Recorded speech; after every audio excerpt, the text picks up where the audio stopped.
మీకు అర్ధరాత్రి 12 గంటలకి కళ్ళొస్తున్నాయా? తెల్లవారుజామున 3 గంటలకి కళ్ళొస్తున్నాయా? తర్వాత మళ్ళీ 6కి తెల్లారిపోయిన తర్వాత కళ్ళొస్తున్నాయా? వీటికి ఒక్కొక్క టైంలో వచ్చేటటువంటి ఒక్కొక్క కళకి ఒక్కొక్క అర్థం ఉంటుంది. దానితో మీ జీవితం మీద ప్రభావం ఉంటుంది. అంతేకాదు మర్నాడే ఆ ప్రభావం కనబడుతుంది. అలాగే కళల్లో టైంలే కాకుండా మనకొచ్చేటటువంటి కళల్లో ఉన్నటువంటి వస్తువులు కానీ, జంతువులు కానీ, మనుషులు కానీ, దెయ్యాలు కానీ ఇలా మీకు వచ్చేదానికి అన్నిటికి కూడా ఒక్కొక్క దానికి ఒక్కొక్క అర్థం ఉంటుంది. ఆ అర్థం ప్రకారమే మనకి జరుగుతుంది జీవితంలో. ఇప్పుడు ఉదాహరణకి మనకి రేపు ఏదైనా కీడు జరగబోతుంది అనుకోండి. ముందు రోజు నుంచే మనకి 2, 3 రోజుల ముందు నుంచి మనసు కీడిస్తా ఉంటుంది. ఏదో ఏదో అవుతున్నట్టుగా, ఏదో గుండె పిండేసినట్టుగా ఉంటుంది. కాబట్టి ఇలాంటివన్నిటికి దేనికి కారణం అంటే మనకి ఈ శకునాలు అంటాం దాన్ని. ఇప్పుడు నాకొక శిష్యుడున్నాడు హరీష్ అని. మరి బండి మీద విపరీతంగా రోజుకి మనకి ఎంత లేదైనా పాపం ఓ 30-40 కిలోమీటర్లు మినిమం వెళ్ళేవాడు. తర్వాత అలా 15 సంవత్సరాలు వెళ్ళినటువంటి అతనికి ఒక రోజు ఒక కల వచ్చింది. అతను బండి మీద నుంచి పడిపోతున్నట్టు. అది ఎప్పుడొచ్చిందండి? తెల్లారుజామున 3 గంటలకు వచ్చింది. మరి కరెక్ట్‌గా మర్నాడు తెల్లారుజామున పడిపోయాడు పాపం. చేతులకు దెబ్బలు తగిలినాయి. చిన్న చిన్న దెబ్బలు అయినప్పటికీ కూడా ఇది నిజ జీవితంలో జరిగిందా? లేదా? జరిగింది. ఇకపోతే మనకి అత్యద్భుతంగా ఎదగాలి అనే తపనతో చాలా మంది ఉంటారు. కష్టపడతా ఉంటారు. కుంభరాశిలో ఏలినాటి శని జరుగుతున్నప్పుడు కూడా ఇప్పుడు ప్రెజెంట్ 2025లో ఒక వ్యక్తికి ఏనుగు కల్లోకి వచ్చింది. మరి మర్నాడే ఒక 50 లక్షల రూపాయల వర్క్ వచ్చింది అతనికి. ఆ వర్క్‌తో అతను అప్పులన్నీ తీర్చేసుకున్నాడు. ఈ విధంగా ఒక వ్యక్తికి లారీ కల్లోకి వచ్చింది. లారీ కల్లోకి వచ్చిన 4 రోజులకి ఒక నల్లని వ్యక్తి వచ్చాడు. వచ్చి ఈ యొక్క లారీ అమ్మకానికి ఉందండి అన్నాడు. కొన్నారు. అతను ఏమైందో తెలుసా ఆ లారీ వల్ల? అతనికి 2 ఇల్లులుంది. లారీ వ్యాపారం బానే ఉంటదని మనం పెట్టుకుంటాం కదా! లారీ వెళ్తుంది, వస్తుంది. రోజుకో ప్రాబ్లమ్ చెప్తున్నాడు లారీ క్లీనరు. రోజుకో ప్రాబ్లమ్ చెప్తున్నాడు డ్రైవరు. అటు బండి వదులుకోలేక, ఇటు వ్యాపారాన్ని ఆపుకోలేక ఏం చేశాడంటే అతను ఆ ఒక ఇల్లు నెమ్మదంగా అమ్మేసుకోవడం జరిగింది. కాబట్టి ఇవన్నీ కూడా అదృష్టం కానీ, లేకపోతే మనకొచ్చేటటువంటి దురదృష్టం కానీ, ఇవన్నీ కళల రూపంలో మనకి భగవంతుడు మనకి ప్రసాదిస్తాడు. తర్వాత చాలా మందికి పాములు కల్లోకొస్తుంటాయి. అంటే చాలా రకాల కల్లోకొస్తాయి. ఎక్కువగా వచ్చేటటువంటి వాటిలన్నిటిని కూడా ఒక కేటగరైజ్ చేసి చెప్తున్నాను. పాములు కల్లోకొస్తాయి. ఆ పాములు నేల మీద పాములు, నీటిలో పాములు ఇలా వస్తాయి కదా! ఇలా వచ్చినప్పుడు పాము మిమ్మల్ని పెద్దవాళ్ళు మన ఇంట్లో పెద్దవాళ్ళు చెప్తూ ఉంటారు. పాము కాటేయాలండి అని. కాటేస్తేనే మంచి కళ. లేకపోతే పాము అనేటటువంటిది గాలి, దెయ్యము అని చెప్తూ ఉంటారు. పామొస్తే ఏమవుతుందో తెలుసా మీకు? చక్కగా ధనం, ధనం రాబోతుంది. నాగదేవత పాము. అందువలన గాలి, దెయ్యం అని పెద్దలు పాపం మామూలుగా చెప్తూ ఉంటారు. అలా కాకుండా మనం ఈ జ్యోతిష పరంగా మనం కనుక తీసుకున్నట్లయితే మనకు కొన్ని అర్థాలు ప్రత్యేకంగా ఈ పాముల కల్లోకొచ్చినప్పుడు, మనకి చేపల కల్లోకొచ్చినప్పుడు, నీటి జంతువుల కల్లోకొచ్చినప్పుడు, కప్ప, నీరు ఉన్నటువంటివన్నీ కూడా మనకి పైకి తేలుతున్నట్టు కల్లోకొస్తున్నాయనుకోండి, మనం కష్టాల నుంచి బయటకొచ్చేస్తున్నట్లు లెక్క. అదృష్టం మనల్ని వరించబోతోంది అని అర్థం. ఎక్కువగా సామాన్యంగా అందరికీ ఎవరి కల్లోకొస్తారు తెలుసా? యూత్ చదువుకునేటటువంటి పిల్లలకి మరి వాళ్ళకి పుస్తకాలు, పెన్నులు కల్లోకి రావాలి. కానీ ఈ మధ్య కాలంలో వాట్సాప్‌లు, ఫోన్‌లు కల్లోకొస్తున్నాయి. ప్రేమల్లో పేగలోతుల్లో దిగిపోయినటువంటి వాళ్ళుంటారు. వాళ్ళకి వాళ్ళ ప్రియురాళ్ళు కల్లోకొస్తారు. ఇది సహజం ఇది. కానీ ఈ ప్రియురాళ్ళు కల్లోకొస్తే త్వరలోనే మనకి మన జీవితం భస్మమైపోతుందని అర్థం అనమాట. త్వరలోనే మనకి కెరీర్ పరంగా మనం దెబ్బతింటాం. ఆ తర్వాత మన భవిష్యత్తు దెబ్బతినేటటువంటి ఛాన్స్ ఉంది అని. ఎందువల్లనండి బాబు ఇదేంటండి మాకు ఆలే కల్లోకొస్తున్నారంటే, ఇప్పుడు డైరెక్ట్‌లీ ప్రపోర్షనల్ అని, ఇన్వర్స్‌లీ ప్రపోర్షనల్ అని మనం చెప్పుకుంటాం. అందువలన ఈ ఇన్వర్స్‌లీ ప్రపోర్షనాలిటీలోకొచ్చేటటువంటి ఇదే ఈ యొక్క ప్రియురాళ్ళు ఇదంతా కూడా. మీరు నిజం చెప్పండి గుండెల మీద చేసుకుని, ఎవ్వరన్నా పెళ్ళి అయిన తర్వాత కానీ లేదా పెళ్లికి ముందు ప్రేమ వ్యవహారాలు ఇప్పుడు పెళ్లి చేసుకునేవాళ్ళు కొంతమందికే సక్సెస్ అవుతాయి అనుకోండి. వీళ్ళు ఎవ్వరైనా బాగుపడిన వాళ్ళు ఉన్నారా? పెళ్ళి అయిన వాళ్ళు కూడా ఇప్పుడు కాపురాలు చేస్తున్నటువంటి వాళ్ళు కూడా ఏదో సమస్య చెప్తానే ఉంటారు. ఏదో అప్పుల బాధ అంటాడు, లేకపోతే భర్త ఆ, ఇంకా సంపాదించట్లేదనో, లేకపోతే భర్త తాగుతున్నాడనో రకరకాల సమస్యలు వస్తాయి.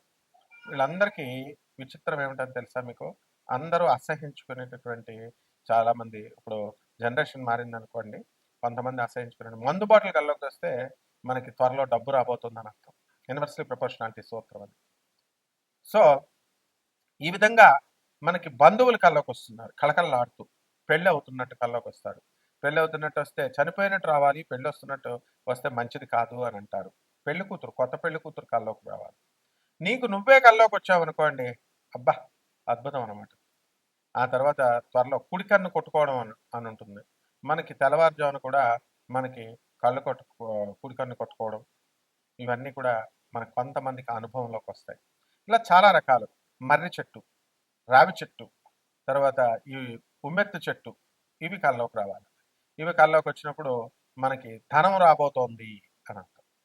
అలాగే ఆమదం చెట్టు, ఆమదం నూనె రాసుకుంటున్నట్టు కనుక కల్లోకి వస్తే త్వరలో మనకి జగడం, యుద్ధం జరగబోతోంది, శత్రునాశనం జరగబోతోంది అని అర్థం. గొడుగు కల్లోకి వచ్చింది అనుకోండి, మనము మన వంశీకులో మన దూరపు చుట్టాలు ఎవరో ఒకరు మన దగ్గర బంధువులు పైకి వెళ్ళిపోతున్నారని అర్థం. ఇక చెప్పులు కల్లోకి వచ్చినాయి అనుకోండి, మనకి త్వరలో కష్టాలు పోతున్నాయి అని అర్థం. మనము బండ రాయిని మనం కొడుతున్నట్టుగా కల్లోకి వచ్చింది అనుకోండి, త్వరలో డబ్బు రాబోతోంది అని అర్థం. క్లాస్ రూమ్ కల్లోకి వచ్చింది అనుకోండి, స్టూడెంట్స్కి వస్తుంది ఎక్కువ జ్వరం వస్తుంది అనమాట. మర్నాడు ఇటువంటి స్టూడెంట్స్కి ఏమవుతుంది, క్లాస్ రూము, క్లాస్ టీచరు ఇలాంటి వాళ్ళు వస్తే జ్వరం వచ్చేస్తుంది మర్నాడు.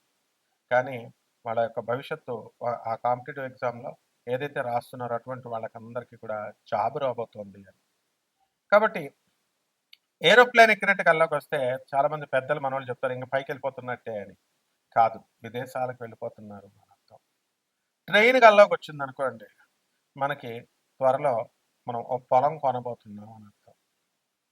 ఏమిటయ్యా ఇవన్నీను అంటే పూర్వీకులు సాంప్రదాయాలు ఉంటాయి, ఆచార వ్యవహారాలు కొన్ని ఉంటాయి అన్నమాట. పెద్దవాళ్ళు ఏది చెప్తే మీ ఇంట్లో మీ అమ్మమ్మ, మీ తాతయ్య, మీ నాయనమ్మ, మీ తాతయ్య ఏది చెప్తే అది శాసనం. దీన్ని మించినటువంటి ఆచారము వ్యవహారము ఏమి ఉండదన్నమాట. కాబట్టి చాలా మంది ఇటువంటి కళలు మనకు వచ్చినప్పుడు అందరూ కూడా ఏమండి గురుగారు రెమెడీస్ ఏంటండి, రెమెడీస్ ఏంటండి అని అడుగుతూ ఉంటారు. రెమెడీస్ అనేటటువంటివి ఏమి ఉండవండి. రెమెడీస్ చేసుకుంటే మీకు అలా అలవాటు చేస్తారనమాట. రెమెడీస్ చేసుకోవడం వల్ల వస్తుందని. ఉప్పు, మిరియాలు తీసి అప్పుడు కళ్ళలు వేసిన తర్వాత పేడ కళ్ళలు వచ్చిన తర్వాత లేచి తలంటు స్నానం చేసి ఆ ఉప్పుని మిరియాలని భగవంతుడి దగ్గర పెట్టి దీపారాధన చేయడం ఒకటే రెమెడీ. ఇక మనము దాన ధర్మాలు చేసుకోవాలి, బాగా అనాథ పిల్లలకి దాన ధర్మాలు చేసుకోవాలి. తర్వాత ఈ యొక్క సాధువులకి దానం ధర్మాలు చేసుకోవాలి, వికలాంగులకి దాన ధర్మాలు చేసుకోవాలి, పేదవారికి దానం ధర్మాలు చేసుకోవాలి. మనిషి ఈ ఇవి తప్ప మిగతా అన్ని కార్యక్రమాలు చేస్తున్నాడు. షాపింగ్కి వెళ్తున్నాడు, కొంటున్నాడు, ఇవన్నీ కూడా కాదు. అందువలన మనం చేయాల్సింది ఏంటంటే చక్కగా ఇవి రెమెడీస్. ఇవి చక్కగా మీకు 12 ద్వాదశ రాశుల పైన ఈ యొక్క కళల ప్రభావం ప్రకారం మనం ఈ జాతకం ఈ యొక్క సంవత్సరంలో ఎలా ఉంటుందో మనం తెలుసుకుందాం. కుంభరాశి, అబ్బా ఎంత ఇష్టమో నాకు కుంభరాశి అంటే. కుంభరాశి వాళ్ళు మొత్తం ఏలినాటి సమయంలో కూడా ధైర్యంగా పోరాడుతున్నారండి. అది మనకు కావాల్సింది. అందులో పాపం శతభిష నక్షత్రం లేకుండా క్రికెట్ బ్యాట్ ఇప్పుడు 14 సంవత్సరాల కుర్రోడు ఎవరో వచ్చాడు, కొట్టుడే సెంచరీ. ఆ సంవత్సరంలో సచిన్ టెండూల్కర్ ఎలా కొడుతున్నాడు అలా కొడేస్తున్నారు ఇప్పుడు కుంభరాశి వాళ్ళు. వీళ్ళకి తరచూ పితృదేవతల కల్లోకి వస్తున్నారు. ఐశ్వర్యం డబ్బులు ఇలా కనకదారాస్తావంలాగా మీ పితృదేవతలు మీకు పోసేస్తారు. వృత్తి వ్యాపారాలు ఉద్యోగ విషయాల్లో మీకు డబ్బు పుష్కలంగా వస్తుంది. అసలు పనిలోకి ఏడుస్తుంటే ఏంటో బాబు నువ్వు పని వస్తుందా అంటావు అంటే వస్తుంది, డెఫినెట్గా వస్తుంది. స్టార్ మారుతుంది, మీరు అందరూ రెబల్ స్టార్స్ అయిపోతున్నారు ఇప్పుడు. అందువలన ఈ యొక్క ఇల్లు లేనటువంటి వాళ్ళు ఇల్లు కొంటారు, స్థలాలు లేనటువంటి వాళ్ళు స్థలాలు కొంటారు. మీ కల్లో ఇల్లు వచ్చిందనుకోండి గ్యారంటీ ఇల్లు కొండం. మీ కల్లో పొలం వచ్చిందనుకోండి గ్యారంటీ పొలం కొండం. మీ కల్లో పెళ్ళం వచ్చిందనుకోండి తప్పకుండా మీ పెళ్ళం తరపు నుంచి ధనం మీకు వస్తుంది. అందరికీ కూడా ఎవరి కల్లోకి వస్తారో తెలుసా? జనరల్గా చెప్పండి చూద్దాం. ఎక్కువ భార్య రోజుకు ఒకసారైనా కల్లోకి వస్తుంది.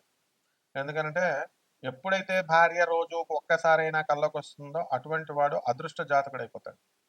ఎందువల్లంటే రోజు తిట్టే భార్య, బెదిరించే భార్య కల్లోకొస్తది.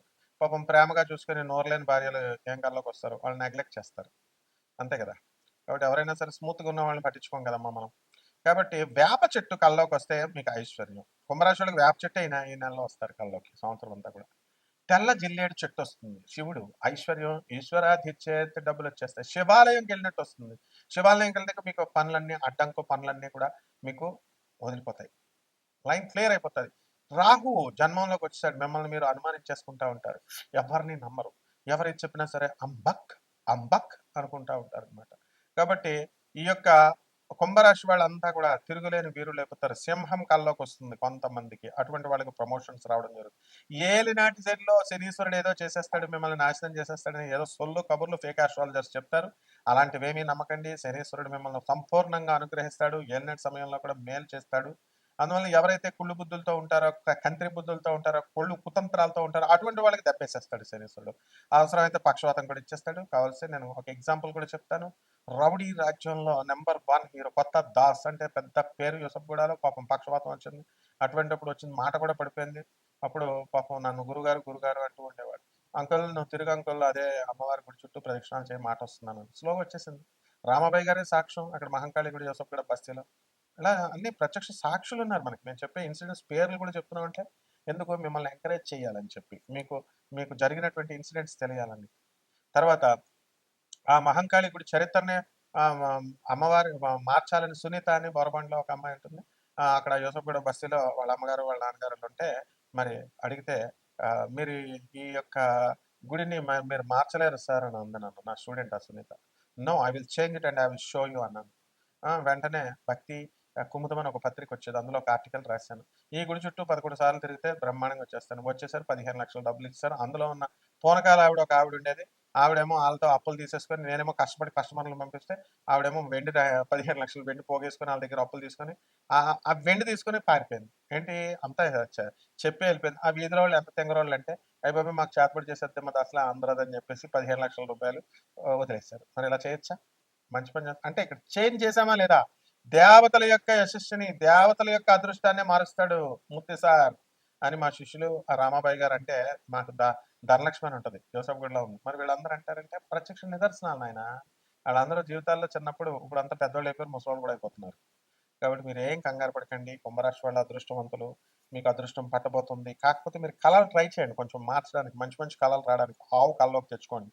ఆవు కల్లోకి తెచ్చుకుంటే సమృద్ధిగా మీకు తిండి తిప్పలు, ధనం ఇవన్నీ వస్తాయి. బియ్యం కల్లోకి రావాలా, వడ్లు కల్లోకి రావాలా, పంట బాగా పండుతుంది. పంట కౌలుకు తీసుకున్న పంట మంచిగా పండుతుంది. ఇంకెవరు చెప్పినా వినకూడదు. ఇది నా క్లాస్ రూమ్ కదమ్మా. ఒక స్కూల్లో చేరిన తర్వాత ఆ స్కూల్ చెప్పిన రూల్స్ ప్రకారం సార్ నేను ఆ టీచర్ చెప్పింది నేను వింటానంటే తోలు తీసేస్తాం కదా. ఈ స్కూల్లో మార్క్స్ తగ్గించేస్తాం కదా. అది పద్ధతి కాదనమాట. ఇక్కడ ఏమవుతుందంటే స్టూడెంట్స్ అంటే బ్యాడ్ స్టూడెంట్స్ అయిపోయారు. బ్యాడ్ స్టూడెంట్స్ ఎలా అంటే ఇక్కడ చూస్తారు ఆ యూట్యూబ్, అక్కడ ఆడేం చెప్తాడు చూస్తాడు, ఇక్కడ ఏం చెప్తాడు చూస్తాడు. ఫేక్కి అట్రాక్ట్ అవుతారు, డబ్బులు ఇచ్చుకుంటారు, బాల్తో పడతారు, బ్యార్మని ఏడుస్తారు. ధర్మం ఎప్పుడు రక్షిస్తుంది. విదురుల వారిని పూజించండి. రోజు విదురు నీతి చదువుకోండి. నేను వీడియోలు ఉన్నాయి, నేను విదురు నీతి అని కొట్టండి వస్తుంది. చక్కగా చెప్పు వినాలి. ధర్మం ధర్మం ధర్మం. కొంచెం పప్పు ఉంటే ఎట్టండమ్మో, నేను పాఠం చూడ కొంచెం పప్పు ఉంటే ఏంటమ్మో అని అట్లాగా మనం ధర్మాన్ని నమ్ముకుని అడుక్కున్నా పర్వాలేదు. ఇది మాత్రం బేస్ చేసుకోండి తప్పకుండా. కుంభరాశి వారి నెంబర్ 1 హీరోస్. కాకపోతే నా ఫోన్ నెంబర్ కాల్ చేసి అడగండి అంతే. అండ్ నెక్స్ట్ ఇంకోటి ఏంటంటే ఇంపార్టెంట్ మ్యాటర్, ఎవరికైతే ఈ యొక్క వ్యక్తిగత జాతకాలు, దీన్ని ఎంటర్టైన్మెంట్ గా సరదాగా తీసుకోండి. అందువల్ల తీసుకొని చక్కగా ఎవరికైతే నిజంగా ప్రాబ్లమ్స్ ఉంటాయో వాళ్ళు కాల్ చేయండి. కాల్ చేసి మనకి వాట్సాప్లో పెట్టండి. కాల్ అంటే ఫోన్ కాల్ కొడితే ఎత్తాం, ఎందుకంటే అందరూ కొట్టుపడేస్తూ ఉంటారు. వాట్సాప్లో పెట్టండి, డెఫినెట్గా కాంటాక్ట్లో ఉంటాం. నాన్ కమర్షియల్ ఆస్పెక్ట్తో మేము జాతకాలు చెప్తాం కాబట్టి. అండ్ మనం యూజ్ చేసేటటువంటి టెక్నాలజీ నాసా మోడర్న్ సైన్స్ను యూజ్ చేసేటటువంటి టెక్నాలజీ, హైయెస్ట్ టెక్నాలజీ. అండ్ దాన్ని ఏన్షియంట్ ఆస్ట్రాలజీతో మనం బ్లెండ్ చేసి కలిపి చెప్తాం కాబట్టి మనం మీరు ఏమి కంగారు అక్కర్లేదు. ప్రతి దానికి సొల్యూషన్ ఉంటుంది. And definitely I will show you the way. But discipline is very important to me. And డెఫినెట్గా 10 దాటిన తర్వాత ఎవరు కూడా ఏమండి టైటిల్స్ వేరేగా ఉందండి, మీరు చెప్పేదానికి వేరేగా ఉందండి అంటే రకరకాల ఛానల్స్ ఎన్నో చూస్తాం. నేను ఎందులో చెప్పాను నాకే తెలియదు. కాబట్టి నేనేం చెప్పానో నేను ఇప్పుడే మర్చిపోతాను. కాబట్టి అదంతా కూడా అది మేనేజ్మెంట్ యాజమాన్యాలు, ఆ ఛానల్ యాజమాన్యాలు చూసుకుంటాయి. మీరేమంత వాళ్ళు ఏంటంటే వ్యూస్ వెళ్ళాలి కదా.